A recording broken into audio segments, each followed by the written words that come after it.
Bonjour à tous, aujourd'hui une petite leçon sur les transitions. Alors on fait des transitions des dizaines de fois dans notre pratique, entre le pied entre les mains, je me redresse dans un guerrier 1, dans un guerrier 2, mais on n'utilise que très peu ces transitions pour continuer de créer de la force dans les jambes, dans le dos, mais aussi dans les épaules.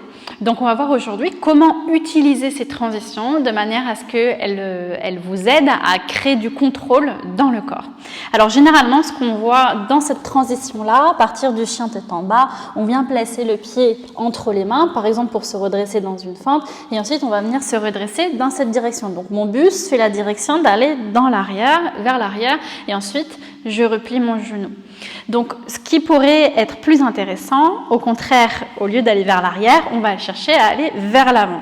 Donc une fois que j'ai placé mon pied entre les mains, je viens déjà plier mon genou comme je le ferais dans la fente, puis je redresse mon buste à l'horizontale, j'étire les bras le long des oreilles complètement verrouillés, je crée de la longueur à partir du pied, le long des flancs jusque dans le sommet du crâne et le bout des doigts, et ensuite j'inspire pour me redresser dans la posture de la fente et je suis déjà bien placée.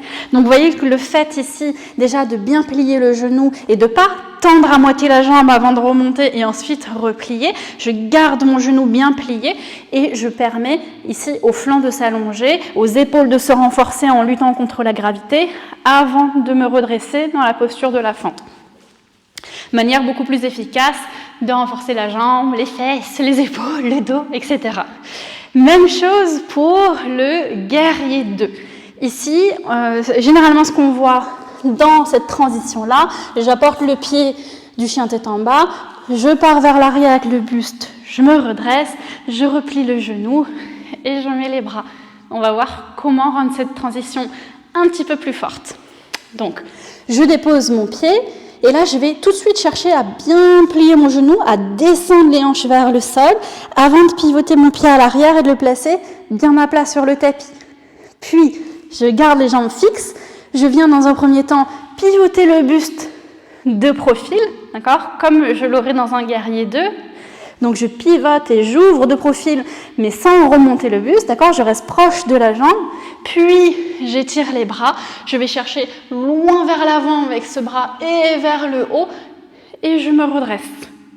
Je le sens dans la cuisse, ok, je refais ça une fois. Chien tête en bas, j'approche mon pied, je le place entre les mains, je plie mon genou, je descends les hanches, je pivote sur mon talon à l'arrière pour placer le pied complètement à plat. J'inspire pour ouvrir le buste de profil, je vais chercher loin devant, donc je peux faire vraiment tout cet arc de cercle, hop, pour venir placer le buste à la verticale dans mon guerrier 2. Ça va permettre vraiment de renforcer vos jambes et de créer de la longueur et du contrôle dans le haut du corps, dans vos montées, et surtout vos transitions seront beaucoup plus fluides au lieu de passer d'une posture, se relâcher, une autre posture, se relâcher. Là, vous gardez la fluidité et de la force dans votre pratique. J'espère que ça vous aidera. Dites-le moi en commentaire et je vous retrouve jeudi prochain pour une prochaine leçon. Namasté.